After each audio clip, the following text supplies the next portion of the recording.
વિનંતી કરું કે પ્રસંગોપાત પોતાનું વક્તવ્ય આપશે શ્રી નિલેશભાઈ પ્રજાપતિ. ખૂબ ખૂબ ધન્યવાદ.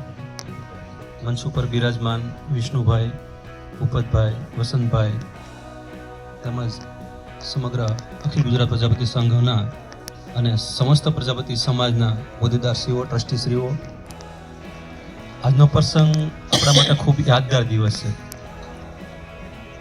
આમ જોઈએ તો ભૂપતભાઈ અત્યારે નિમિત્ત બન્યા છે આપને સૌને એકત્ર કરવા માટે. અત્યારે લોકશાહી છે, પહેલા રાજાશાહી હતી. તલવારની ધારે આપણે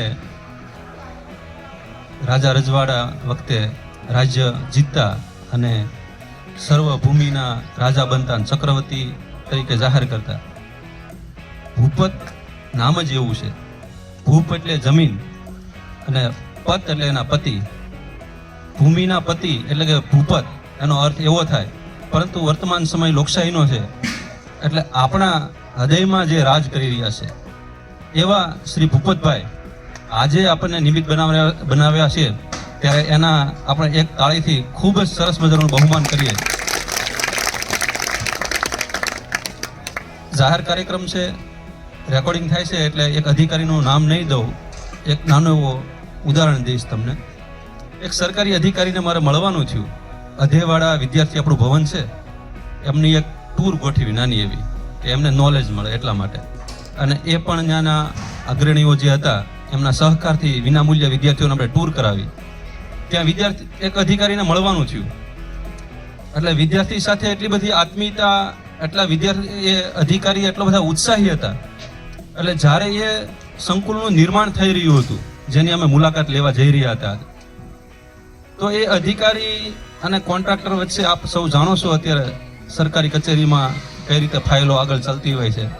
એટલે એ અધિકારીને એવું કહેવામાં આવ્યું કે અમે કામ જે રીતે કરીએ કન્સ્ટ્રક્શનનું એ કરવા દો, અને તમે તમારું જે હોય એ કહો.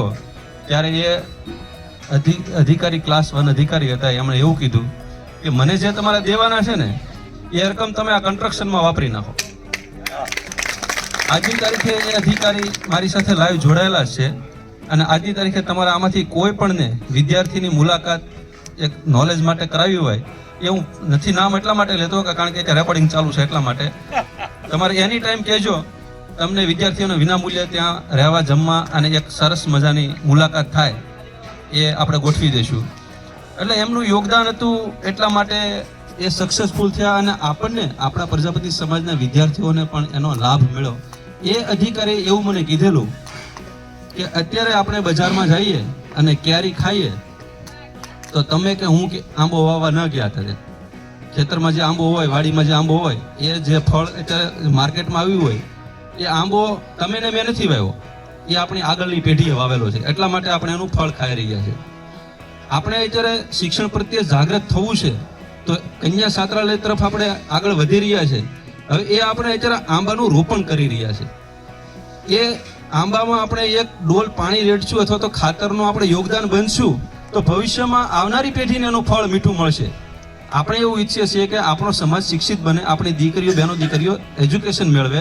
તો અત્યારે જે એ આંબામાં પાણીની ડોલ નાખવાનું જે કામ થઈ રહ્યું છે, એ પૈકીની એક ડોલના દાતા આપણે વચ્ચે ભૂપતભાઈ પ્રજાપતિ એમાં સામેલ છે. ખૂબ સરસ કહેવાયું છે આધ્યાત્મિક રીતે કે મોક્ષ મેળવવા માટે આપણી પાસે 2-3 એવા ઉપાયો છે. એ પૈકીનું એક દાન છે. ભાગવદ ગીતામાં કીધું છે યજ્ઞ, દાન અને તપ. આ 3 વસ્તુ કરવાથી માણસ મોક્ષને પ્રાપ્ત થાય છે. અવારનવાર હું કાર્યક્રમમાં આ શબ્દ કહેતો હોઉં છું. એમાં અત્યારે જે દાનરૂપી જે સરવણીમાં જે આપણા ભૂપતભાઈ પ્રજાપતિ જોડાયા છે, એમને અગાઉ આપણા સમાજના કાર્યક્રમો જે થયા હતા, ત્યારે એમને કહેવામાં આવ્યું હતું કે તમે 25 લાખનું યોગદાન આપો આમાં. ત્યારે ભૂપતભાઈ એ જે તે સમયે એવું કીધું કે હું પ્રયત્ન કરીશ.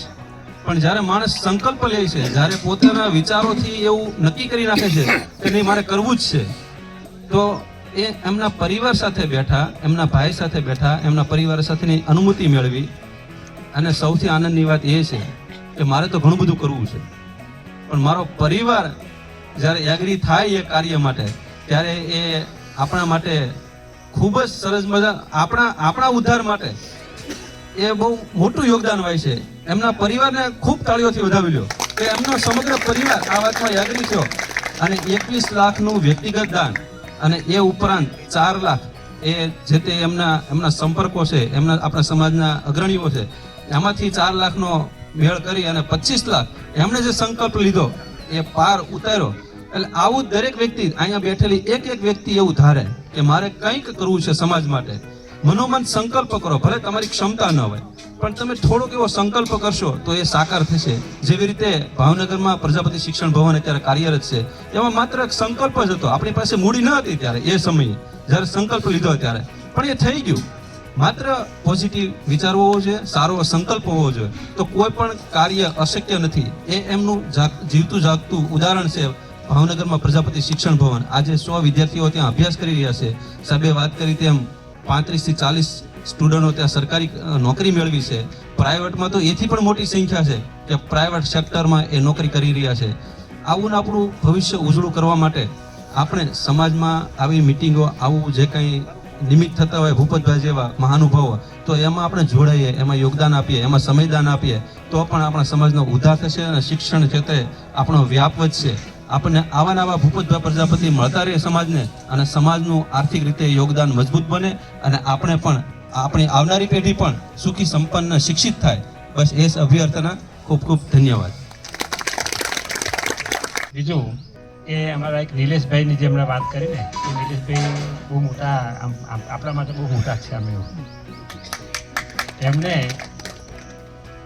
ભાવનગર જે આપણું શિક્ષણ ભવન છે ને, એમાં એમને આપ તો કહેવાય નહીં બધું એવું, પણ તો કહેવું પડે એવું જ છે, કારણ કે આટલું મોટું કામ કર્યું છે. આશરે લગભગ 5 લાખ રૂપિયાનું પેવર બ્લોકનું કામ એમને ફ્રીમાં કરાયું છે. અમે એવું એટલે એમને જેટલા આપણે આભાર માનીએ એટલો ઓછો છે. અને આ તબક્કે તો એમનું સન્માન કરવાનું પણ અમે બહુ વિચાર્યું છે અખિલ ગુજરાત પ્રદેશ સંઘ તરફથી. એ તમે આપણે વડોદરા કાર્યક્રમ રાખ્યું ત્યારે તમારું સન્માન તમારે કરવાનું જ છે ભાઈ, અને તમે ના કહેશો તો પણ અમે કરવાના છે.